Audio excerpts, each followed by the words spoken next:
शंकर सह्यागिरी शिखरावर आले.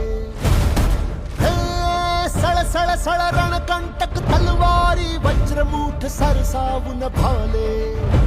तू तेजपुंज झुंजार चेतवून अंगार भेदिलास अंधार सारा.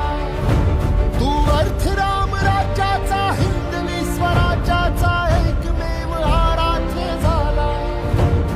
दुष्ट दुर्जनांसी संहारले, पातशाहीला तू ललकारले. एक नव्या पर्वाची एकजूट करण्यासी एक छत्र